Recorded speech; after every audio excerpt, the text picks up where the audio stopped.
'Yar ƙasar China mazauniyar Kano mai suna Kande ta yi magana akan abin da ɗan ƙasarsu ya aikata a jihar Kano.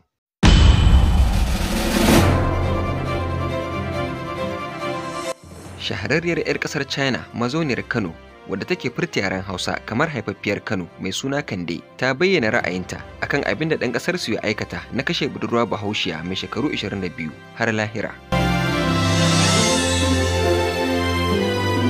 Ɗan ƙasar China mai suna Geng Kongrong shi ne wanda ya aikata wannan ɗanyen aiki na kashe budurwar mai suna Ummu Kulsum Sani ta hanyar caccaka mata wuƙa har sai da ya gabata numfashi.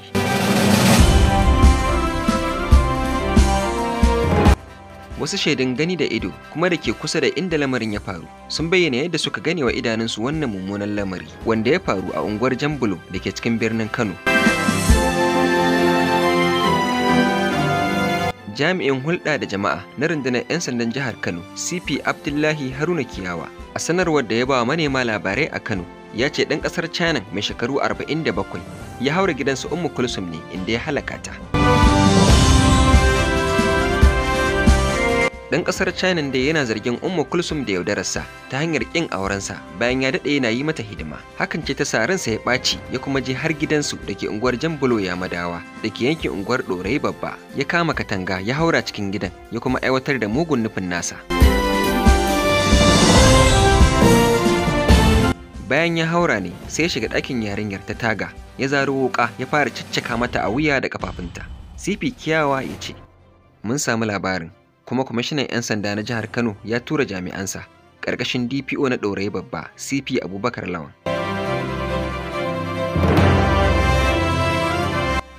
Bayan ya sassoka mata wuƙar ne sai mahaifiyarta ta fara ihun a kawo taimako, inda wani matashi ya kukan kura ya kai ɗauki. CP ya ci gaba da cewa isar su ke da wuya sun ɗauki yarinyar zuwa asibitin ƙwararru na Murtala Muhammad, wanda a nan ne likitoci suka tabbatar da cewa Ummu Kulsum ta rasu. Kiyawa ya ce, da samun labarin ne kuma kwamishinan 'yan sandan ya tura jami'ansa ƙarƙashin DPO na Ɗorayi Babba CP Abubakar Lawan. Kiyawa ya ce, tuni suka kama mutumin da ake zargi tare da kai shi shalkwatar 'yan sanda da ke Banfai domin ci gaba da bincike.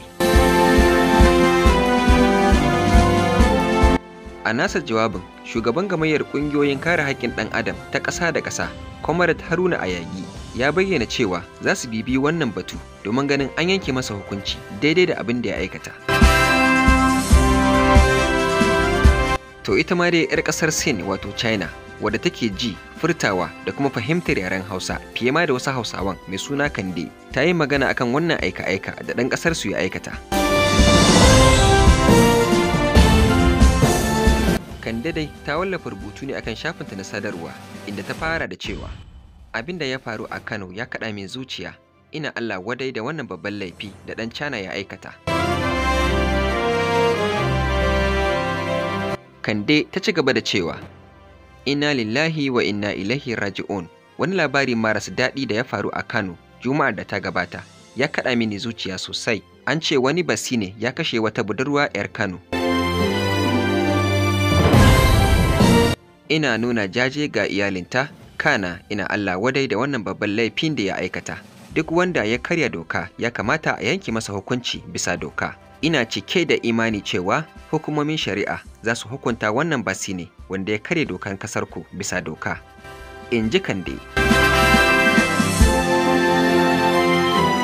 Sai kuma Kande ta ce, abinda nake so in jaddada shi ne, yawancin mu Sinawa masu kirki da masu bin doka ne. Muna mutunta dukkan abokanmu na Najeriya. Muna kuma girmama al'adu da dokokin ƙasarku. Bai kamata ba a musanta dukkan Sinawa sai dai saboda wanda ya yi laifi. Daga ƙarshe sai Kande Gao ta ƙarƙare da yin addu'a inda ta ce, Allah ya ji kan wannan budurwar. Allah ya ƙara zumunci tsakanin Sinawa da Hausawa. Amin. Daga Kande Gao.